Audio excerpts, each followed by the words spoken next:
If you scream, your dad loses his job." The boy didn't move, didn't blink. He just sat there, in the dark, alone, afraid and silenced by a lie. No one was supposed to find him. No one even realized he was missing because he wasn't a student, wasn't on the attendance list. He was just the janitor's son. But that day, someone did come looking, and what they found shattered everything this school believed about safety, success, and the people they thought didn't matter. Sometimes the people we pass every single day, the ones we barely acknowledge, they carry the most painful stories. Not because they're silent, but because no one ever stops to listen. This story is about a boy who went missing, but it's also about a school that finally opened its eyes, and a father who was seen for the first time when it mattered most. It happened at Willow Heights Academy, private school wrapped in glass, gold, and pride, where honor rolls were expected, not earned, and everything looked perfect on paper. From the outside, Willow Heights was a fortress of success. Children arrived in chauffeured cars. Mothers in heels tapped along marble floors. Teachers wore blazers even on Fridays. But the school's heartbeat wasn't in its awards or architecture. It pulsed quietly through the steps of people like Mr. Lewis. He wasn't listed on any newsletter. He didn't attend staff meetings, but he was there before the first bell, sweeping leaves, cleaning messes, replacing lights. Invisible, but essential. He never complained, never interrupted. And when his son Micah, just 7 years old, began waiting with him during his shift, he stayed just as quiet. Micah was a thoughtful child. He liked crayons more than conversation. He'd sit alone, sketching shapes and monsters and dreams. Sometimes the art teacher would pass by and nod. Sometimes the front desk assistant would offer a snack. But most of the time, he was ignored. Not out of malice, but indifference. That Friday morning started like any other. Micah tugged on his father's sleeve and asked, "Can I sit in the art room during lunch today?" Mr. Lewis smiled. "Of course, buddy. Just stay near the front."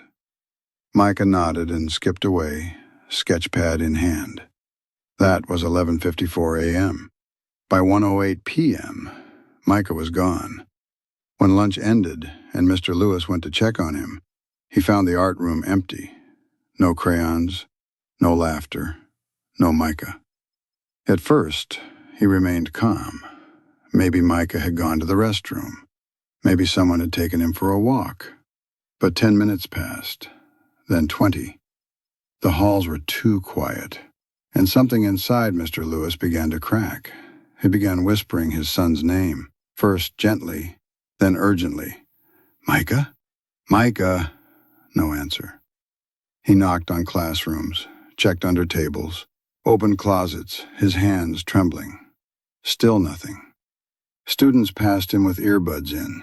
Teachers nodded as they walked by, none of them realizing he was searching for his child. To them, he was just a man with a mop, not a father in agony.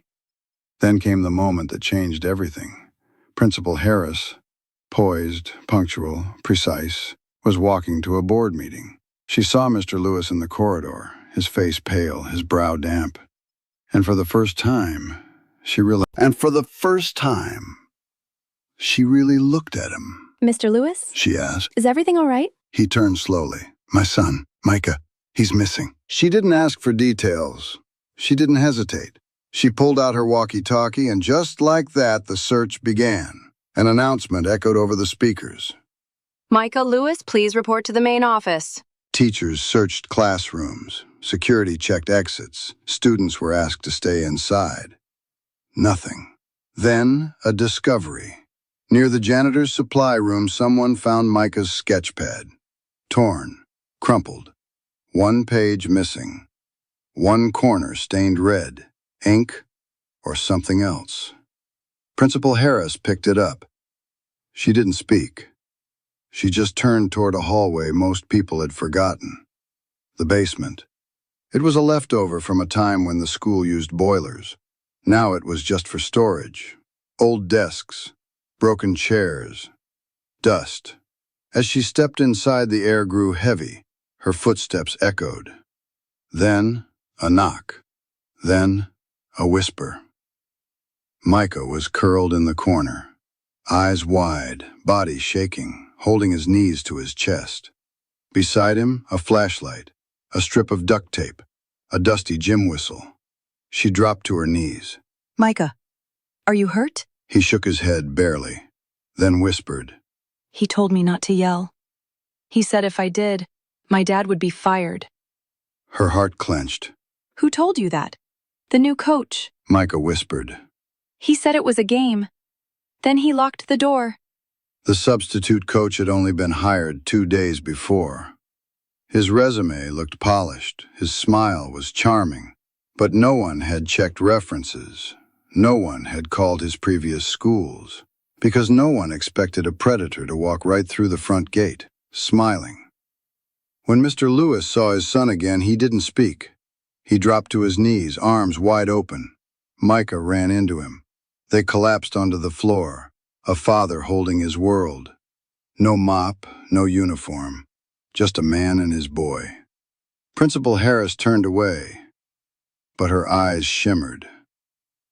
The next morning, Willow Heights was different. Not on the surface. The halls still shone. The trophies still lined the walls. But there was something new in the way people looked at each other. Something softer. Principal Harris called an assembly. She stood without notes. We are a school of excellence. She began. But yesterday, we were not excellent. Because excellence is not just what we display, it's who we protect. Micah didn't disappear. We just never saw him.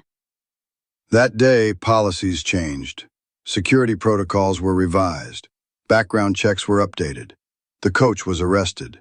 Several staff quietly resigned, and Mr. Lewis, he was promoted. Director of Campus Safety.